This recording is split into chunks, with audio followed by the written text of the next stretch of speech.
Antarctica is not what we've been told. So let's get it on with the evidence. Now think for some pretend second here that we're on a ball in the endless space spinning on an axis. Such place would have two very interesting locations, a North Pole and a South Pole. The North Pole is pretty well documented, and there may be more to find there, but the place that we're going to discuss today is the southern continent, the South Pole.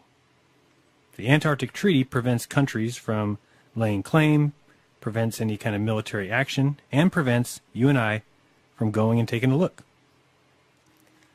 Luckily, we can review videos and webcam footage to get an idea of what exactly is going on down there. Now, let's say we are trying to prove the globe or trying to prove it's flat.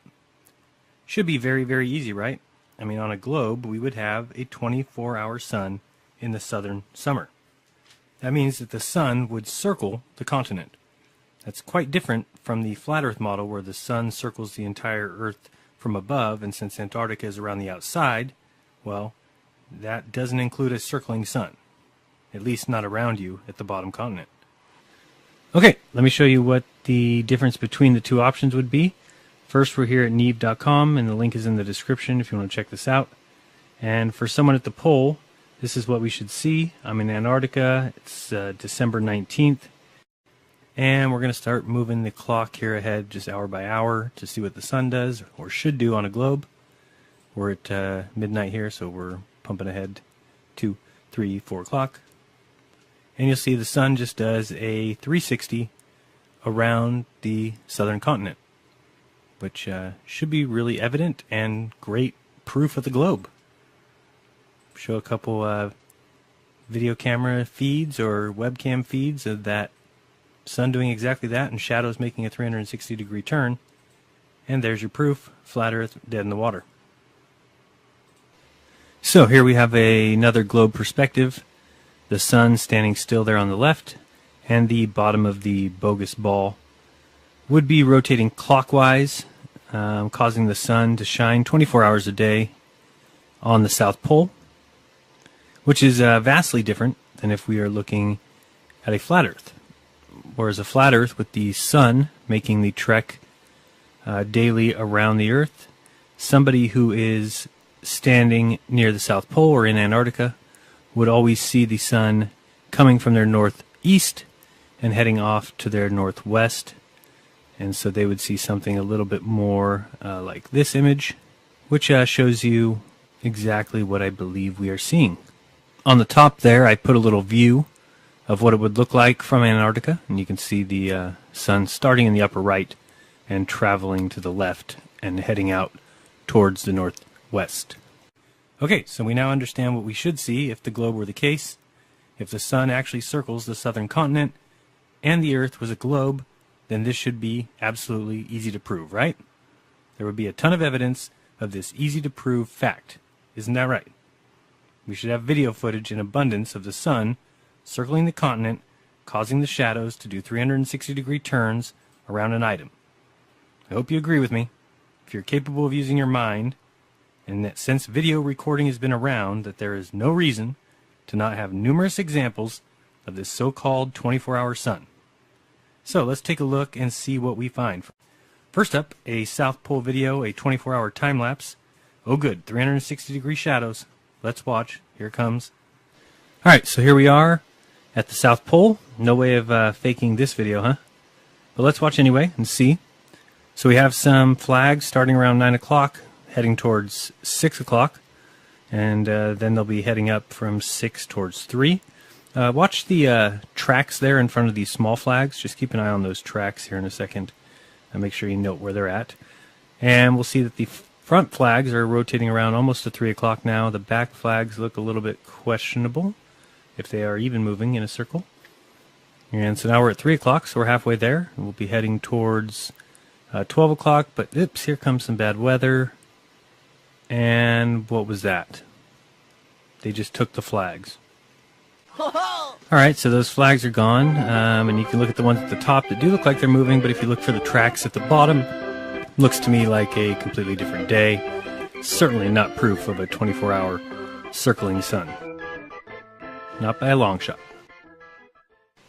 Alright, let's move on. Let's check some webcam footage. Well, here we are, folks. 90 degrees south, Amundsen Scott South Pole Base and Station. And here we have a ceremonial marker erected by everyone's favorite traitors to humanity, the Freemasons. Can we give them a round of applause? Now, settle down, settle down. Come on, they're just like us. Only dirtbags. Alright, so here we go. We're looking at this webcam footage. I'll leave the link in the description. We're looking from February 2012 all the way to April 2014. Started at this one here, and let's watch the shadow as it does its 360, proving the globe. Or maybe not. We can watch the shadows on all these webcam videos, and we can see that never do the shadows complete a 360-degree turn. In fact, never is there a video of an entire day. We could look up here and see at the time that it will go through and 6, 7, 8, 9, 10, 11, 12, 1, 2, then it will skip to 10 for no reason. Remember, these are the webcam videos supposedly for the purpose of showing us the 24-hour sun at the South Pole. And we can see that the sun goes by the horizon there, right to left. But does the sun go behind us? So watch these shadows and you'll see them start, grow, and then skip. Start, grow, and skip. So what they're showing us is proof of absolutely nothing other than the fact that they have edited these webcam videos. You may also notice that these shadows start long, then become short in the middle, and then go long again, which would be the case on a flat Earth map where the sun is coming from your northeast and far away, which would cause a long shadow. As it passes the horizon, it would be even with you and cause a short shadow, and as it leaves, heading off to your northwest, it would again cause a long shadow. But one thing should be evident, that these are all edited and cut. So again, you can watch the sun as it comes from your northeast, across the horizon, and then takes off to the northwest. The sun does not go behind us, as would be required in a 360-degree sun path around the southern continent. Clearly, this shows us, if anything, that trickery is afoot. And this is not just one of the months, this is not just 2 of the months, it's not just 5 of the months. This is every month that they have a webcam video for. They have edited and cut out part of the day. And these are during the main months, which are January, December, and November, the southern summer. In this video, let's watch this green flag down below. You'll see it starting around maybe 7 o'clock, 8 o'clock, rotates around to about 2 o'clock, and then resets. Rotate around, reset. This is obviously a lie. This is obviously not what's going on. Why don't we get to see the sun do a 360-degree turn around the southern continent? Now remember, this would be pretty good evidence and proof of the globe, because it doesn't work on a flat Earth to see the sun go around the southern continent. However, on a globe, it is something that should be really evident and should be seen in every single summer video from the South Pole. But again, watch the flag. It'll start around 8 o'clock, rotate around until it gets to 2, and then reset and start over. This should be a huge eye-opener. Should be something that screams to you, fraud, fake, set up, contrived. This is not what we would see if the sun went around the southern continent. So now let's think, if the globe requires a certain phenomenon, and it is required for 6 months of the year, and every single year, what sense would it make if we never get to see that phenomenon? Use your head here. What would that mean? To me, it means that it simply isn't the truth, that it isn't the case. We don't see what we're supposed to see. So what else are we supposed to surmise besides that what we're told is not the truth. We could look up here and watch the time, and you'll see we're at January 14th, and the time goes 1, 2, 3, 10, 11, 12, 13, 14, 15, 16, 17, 21, 22, 23, 24, 1, 2, 3, 10, 11. So watch the times. Again, the link to these webcam time-lapse videos is in the description.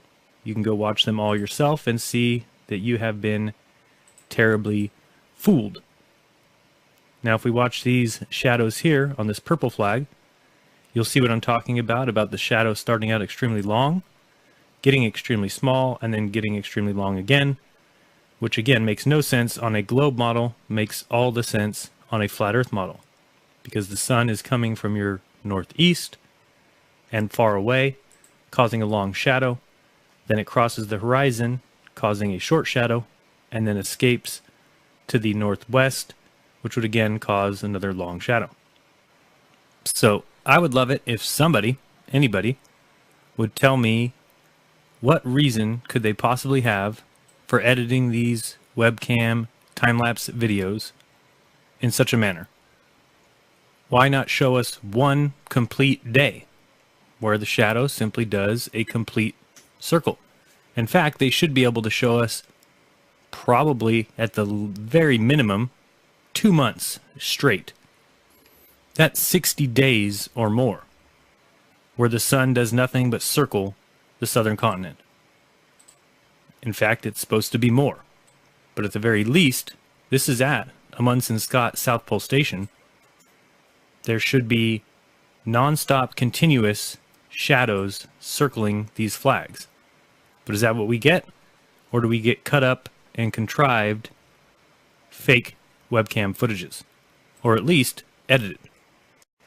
This is just a quick diagram in case you don't quite understand what I'm saying about the shadows changing from long to short to long. If you think of the sun starting in your upper right here, its shadow would cause a long shadow of the stick that you see on the left. And as the sun moves to the left, when it's in the middle there, it would cause a short shadow, which is right in front of us on the bottom.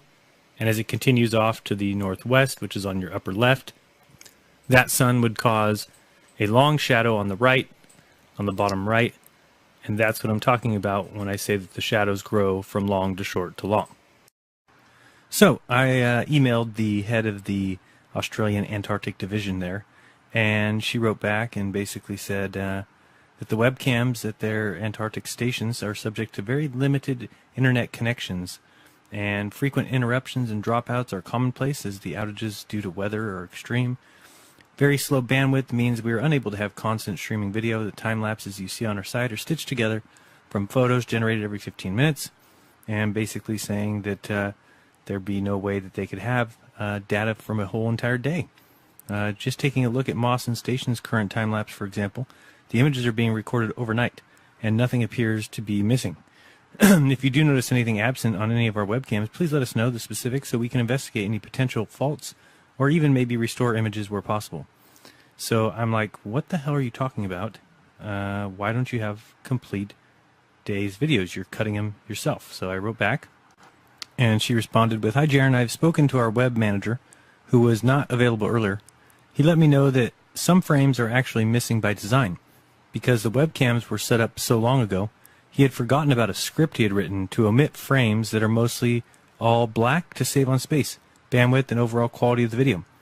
Chunks of time with just black screens are a bit of a waste. He said that if there is any reasonable light source in the image, then the image would not be omitted, and that the missing frames are based only on the amount of light in the image. Thanks for your email. We will now add this to the FAQ for future webcam visitors." And if you can't tell, this is complete and total horseshit, because what we were just looking at was the summer months when there is no night. It's supposed to be 24 hours of sun going around. Why are those images omitted? So I said, "Jen, I still think you aren't quite understanding what I'm saying. If you have time-lapse webcam footage from the Amundsen Scott base, then why is there no 24-hour sun video? You guys have cut and edited every single video. Why? It makes no sense with your answers below about black screens. Please explain. For example, watch all videos for November, December, January 2011, 2012, 2013. And the most recent email, which came earlier this week, said, "Hi Jaron, the Amundsen Scott Station is an American facility, and for all inquiries regarding their webcam footage, you need to contact them." The information and explanation that Jen provided below still applies to ours. Kind regards, Denise. So I have emailed all the people at the NOAA and the NSF, and we were waiting to see if they've got anything new to say besides just the same nonsense responses. So again, I've sped up this camera footage just a little bit to get you some more views of these time-lapse footages, but it's all much of the same. You'll see shadows going halfway around and then resetting. You can watch the time in every single video to see that never is a whole day played. Sometimes it actually appears that the shadow comes very close to doing some sort of a 360-degree turn, but regardless, you can look at the time and see that at minimum, 8 to 10 hours is cut out of every video. So how could the shadow even be coming close to doing a 360 if you're cutting out a third or more of the day? Again, this is good evidence here.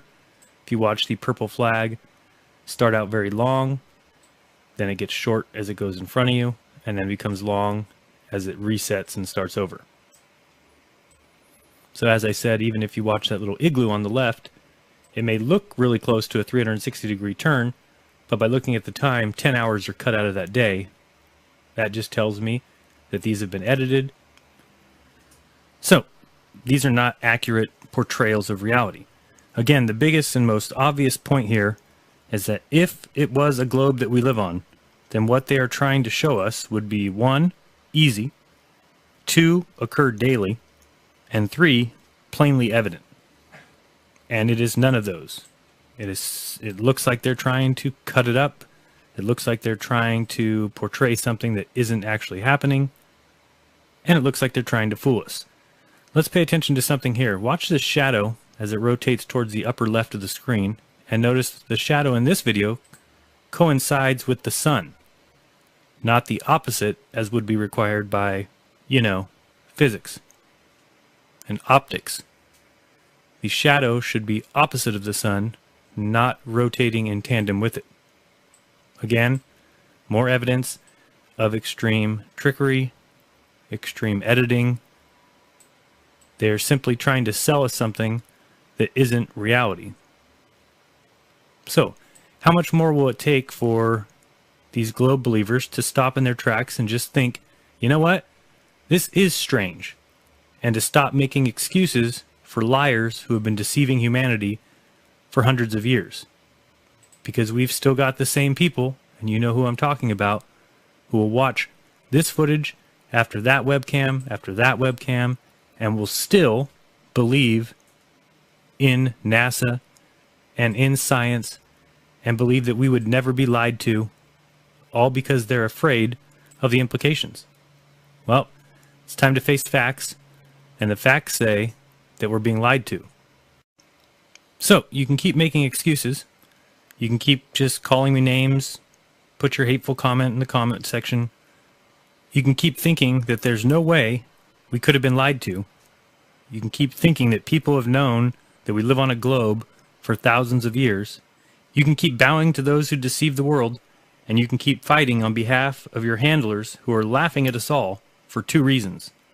1, because they have fooled the world, and 2, because you argue on their behalf. That is pretty funny, to have convinced people of a lie so strongly that you have the people who are lied to defending those liars and arguing on their behalf.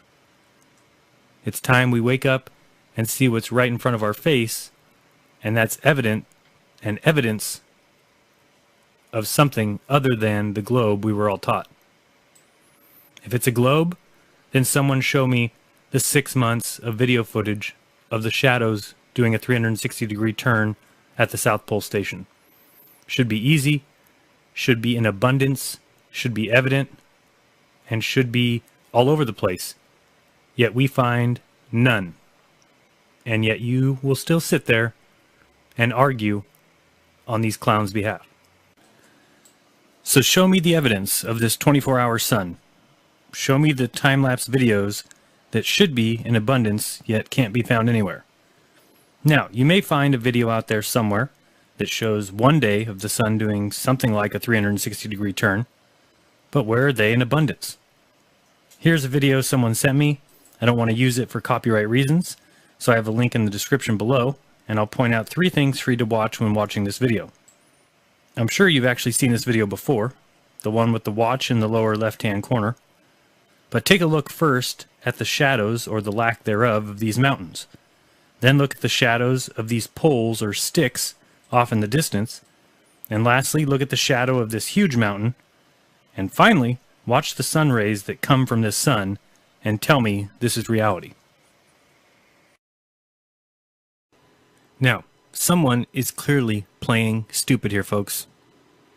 We're told and taught as youngsters that Antarctica is a continent on the globe bottom, and we've just looked at tons of time-lapse footage, and in every single video, someone has cut out and removed the one damn thing anyone would want to see. Can anyone explain this? Can anyone explain this lack of evidence? Does it make any sense at all? Any at all? Does it? No, the sphere with a South Pole makes no sense, does it? No, a plane doesn't dip for the curvature, does it? No, it's concrete. The globe model has no truth, does it? No, so anyway, anyone got any good ideas of what to do with this globe model? Get him a body bag! Yeah! All right. I totally agree. Get him a body bag. It's over. He's done. He's got nothing left. You stay focused. Whoa. Miyagi's right. Gotta stay focused. I mean, sure, the globe is having issues, but so many people think of it as fact, simply because someone told them. No time-lapse footage of the sun doing 360 degrees around the southern continent, but it's still believed as fact. Alright, staying focused. The Freemasons live by a slogan, nothing is true, everything is permitted, so that they can keep us all in the dark regarding our true potential. And one of their very best tools is the southern continent of Antarctica. They used the Freemason Richard Byrd to push the lie. They erected the geographical South Pole as a ritual. I mean, Byrd had taken many trips to the North and South Pole, and in case you didn't know, his brother, Harry Byrd, was a governor and a senator, and did all of this work from 1916 to 1965. Both of them born to one of the wealthiest families in Virginia, and a member of the Federal Lodge No. 1 in Washington, D.C. These men will lie for each other and go to bat for each other, and all of them will back each other no matter what.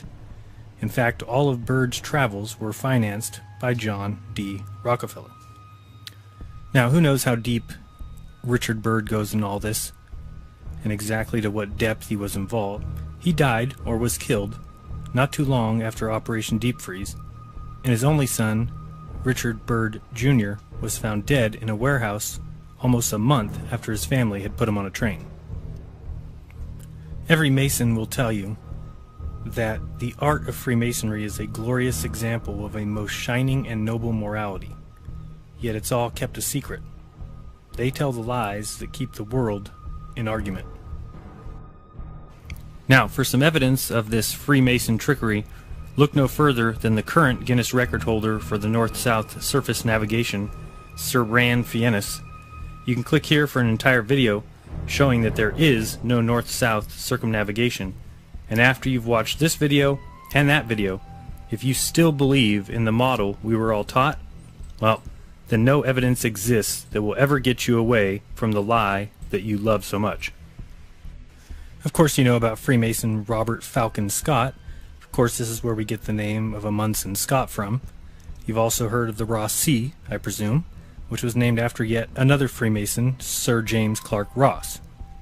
How about Sir Edward Hillary? Yes, another Freemason, member of the first expedition to cross Antarctica and reach the South Pole by land, doing so from 1955 to 1958. Or we can look at Elisha Kane, who was just another Freemason, also an explorer that is famous enough to have a crater on the moon named after him, and he did his journeys in 1853. Of course, in 1909, Robert E. Peary reached the North Pole, and in 1911, Roald Amundsen placed the flag at the South Pole. Yes, Peary and Amundsen were both Freemasons. And of course, you have another Mason, Sir Ernest Henry Shackleton, initiated in Navy Lodge number 2612 in 1901, passed in 1911, and raised in 1913. He separated from his crew. What follows is an amazing story of survival and heroism when the party was finally rescued and received on a ship captained by, yes, another Freemason, Luis Pardo. The list goes on, full of these Freemason tricks, these Freemason lies. And it doesn't just end at the North and South Pole. You see, our history is littered with Freemasons and their lies. In all walks of life, in all areas of study. Of course, you should recognize that Charles Darwin was, of course, a Freemason. Imagine that one. What about Charles Lindbergh, right? First to fly across the Atlantic Ocean? Perhaps. How about the reason kidnapping is a federal crime? Well, this is his doing, and the reason it's now headed by the FBI. All of that as a result of the Lindbergh case. Yes, in one of the earliest hoaxes or false flags, do some research on Charles Lindbergh and his child being kidnapped. You'll see for yourself what kind of government ran this country in 1927. And maybe he was the first to cross the Atlantic solo. I can't say that he wasn't. But what I can say is the flight taking 33 hours seems a bit suspicious. And as the media reported, I'm very sure that during the flight across the ocean, through snow and sleet, he slept. You heard me. First solo flight from New York to London, the man slept. The feat had already been attempted 6 times, and all 6 men never made it. They all died.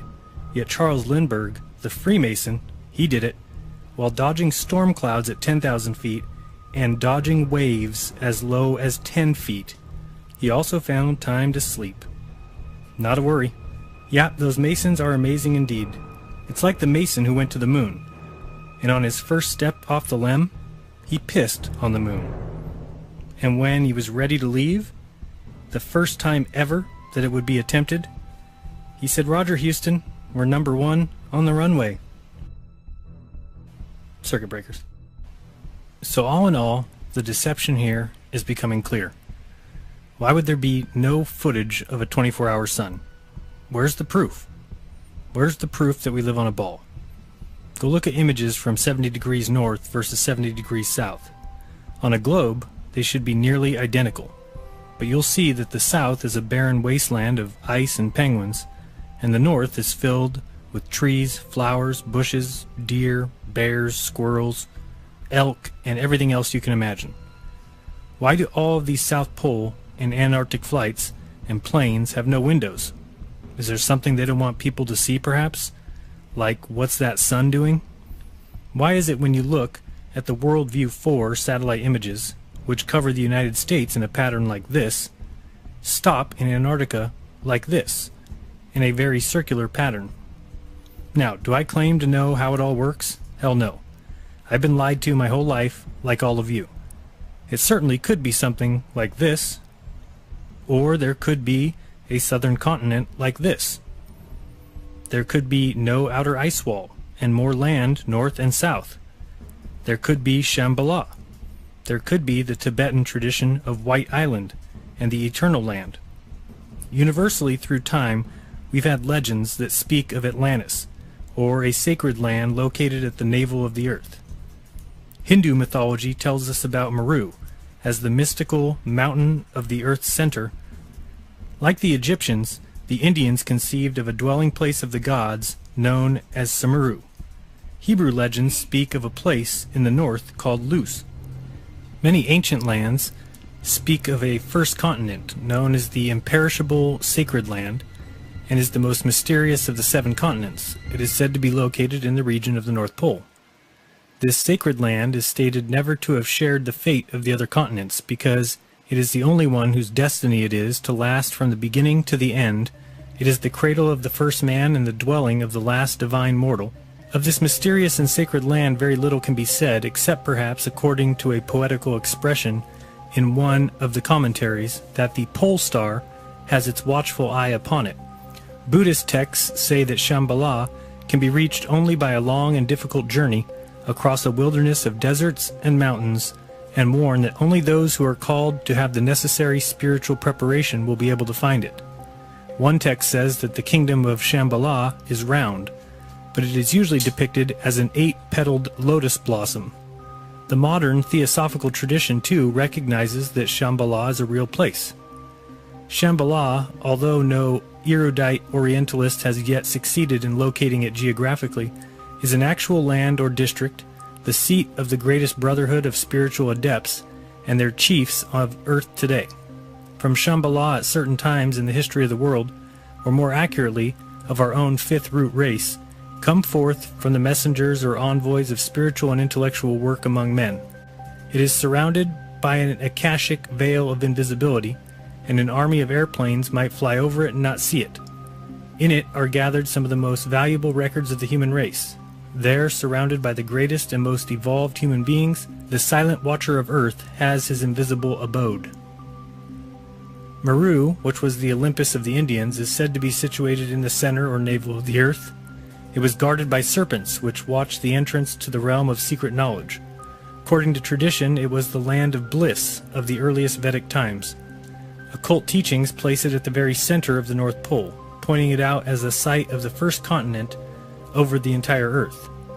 H.P. Blavatsky states that Meru is not the fabulous mountain in the navel or center of the Earth, but its roots and its foundations are in that navel, though it is in a far north itself. It connects it with the central land that never perishes. Occult teaching also corroborates the popular tradition, which asserts the existence of a fountain of life in the bowels of the Earth and in the North Pole. It is the blood of the Earth, the electromagnetic current, which circulates through all of the arteries, and which is said to be found stored in the navel of the Earth. In the book Paradise Found, William Warren writes, "The earliest inhabitants of the Tigro-Euphrates basin located the center of the Earth, not in their own midst, but in a far-off land of sacred associations where the holy house of God is situated, a land into the heart whereof man has not yet penetrated, a place underneath the overshadowing world tree."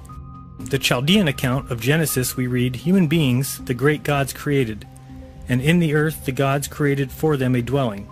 In the midst of the earth they grew up and became great and increased in number. 7 kings, brothers of the same family, Iranian, Indian, Chinese, Scandinavian, and Aztec literature also refer to the ambiguous location of the center of the earth. The Japanese paradise was situated on top of the globe and at the same time at the center of the earth. It was called the Island of the Congealed Drop.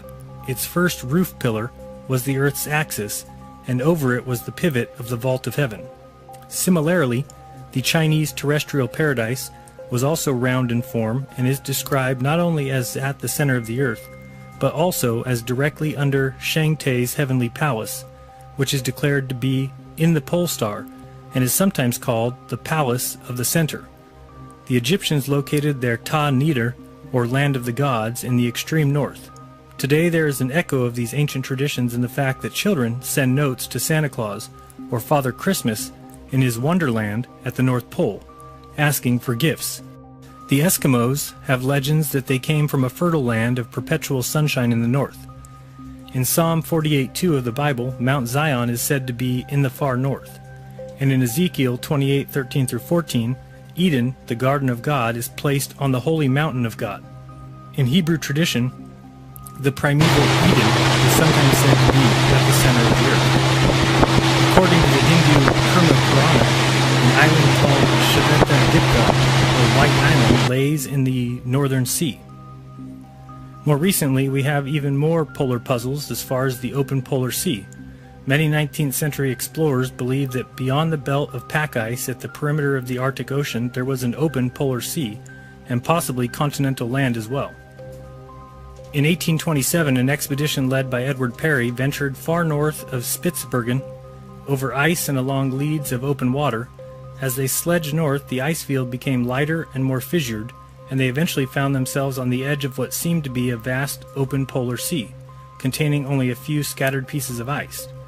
While attempting to reach the North Pole in 1871 to 1873, 2 young Austrian explorers, Karl Weyprecht and Julius Payer, discovered the islands of Franz Josef Land and came to believe that they were the outliners of a continental landmass.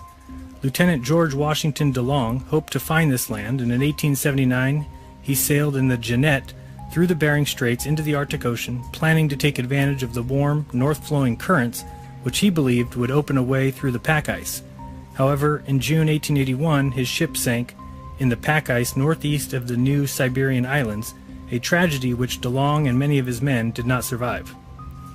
Early Arctic explorers reported seeing birds and animals moving north as winter was setting in, instead of going south, and inferred that they were headed to a warm land that must lie in the north. Perry once experienced a heavy fall of black dust in Greenland and thought it might be volcanic dust from the unexplored land to the north. In 1904, Dr. R.A. Harris of the U.S. Coast and Geodetic Survey published an article explaining why he believed that there had to be a large body of undiscovered land or shallow water in the polar basin northwest of Greenland. He argued that the prevailing currents seemed to indicate the deflection by an unknown large landmass lying in this approximate area, that the Eskimos living on the northern fringes of the Arctic Ocean had a tradition that a landmass existed to the north, and that the disruption of the tides north of Alaska indicated a moderating effect explainable only by intervening land. Various Arctic explorers actually reported seeing land in the distance, though it should be noted that visibility can be poor and mirages are very common in this area. Have you ever heard of Crocker Land? Another famous disappearing land was called Crocker Land, discovered by Peary. He saw it on the 24th of June 1906 from atop a 2,000-foot mountain situated behind Cape Colgate in northern Greenland. Peary says that through his binoculars he was able to make out, apparently a little more distinctly, the snow-clad summits of a distant land in the northwest above the ice horizon.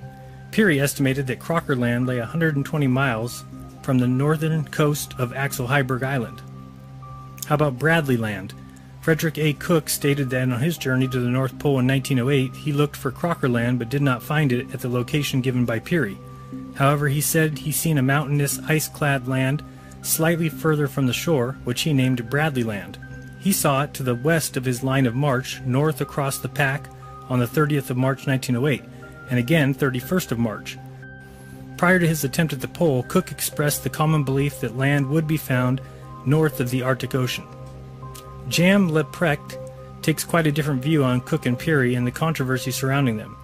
Leprecht speculates that the land had been magnified horizontally. Nevertheless, for the mirage to extend over a third or more of the horizon, without any noticeable degradation in brightness, the land itself would still have to be enormous. Lamprecht believes that Cook's photo of Bradley Land may also be a telescopic mirage, probably of the easternmost extension of Crocker Land, which he thinks is located on the Earth's outer surface, but is being covered up because it lies too close to the polar hole. He thinks that Keenan Land also could be a telescopic mirage of the same gigantic polar continent, seen at a distance of over 900 miles. Lamprecht also believes the polar land and hole might have been discovered in 1926, when Amundsen, Ellsworth, and N.W.O made their transpolar flight from Spitsbergen to Alaska, but instead of publicizing their discoveries, they supposedly went straight to the military and were sworn to secrecy. If there is any land or polar opening in the region of the North Pole, they would surely interfere with the drift of pack ice. In this regard, Wally Herbert makes an interesting observation about his experience on the Trans-Arctic expedition. We began to feel that there was some obstruction along the imaginary line, which describes a circle around the pole at a radius of 260 miles. A hump, perhaps, over which the ice drifting north cannot pass. Nansen had faced a similar problem during his epic drift in the Fram. After the first 18 months, it had become evident that the 13-man crew of the Fram were unlikely to come any closer to the pole than 300 miles unless they left the warmth and safety of the ship and set out on foot. Although it is often said that the Arctic Ocean and seafloor have been thoroughly explored, it should be borne in mind that this ocean is 1.5 times the size of the United States of America, so the possibility of a small opening or island with a tunnel having gone undiscovered cannot be absolutely ruled out, and as far as the possibility of a cover-up is concerned, well, it's worth noting that according to some mystical and esoteric traditions, certain sacred areas of the earth are protected and concealed by the exercise of occult powers. Many people have asked about the 24-hour sun in the south. And while we know that there is no 24-hour sun, we don't know that there's no 24-hour light. If you take a look at a couple of these images, you'll see that if we put anything past these guys, that would be a mistake. the ability to easily reflect or deflect the sunlight, or could it simply be an atmospheric effect? So do I know the answer? Nope. We need everybody doing the research. So the point is, we've been lied to. And step one should be pointing out the lies and exposing the liars. Then we will have people everywhere searching for the truth. So is there an ice wall? Where does it expand to? Is there more land south like the Iron Republic? Or is there a paradise north like the Garden of Eden? The answers are there for us to find once we realize that we live in a lie constructed by Freemasons, Jesuits, Jews, and the priest class. And now, add to the mix scientists, astronomers, physicists, and more. Not because they are hiding it purposely, but because they are too proud and too blind to look into what we're saying. You don't live on a ball flying magically through space. Be kind. Don't lie. Open your mind. There's truth inside. This has been Jeranism. Like this video. Share this video. Till next time.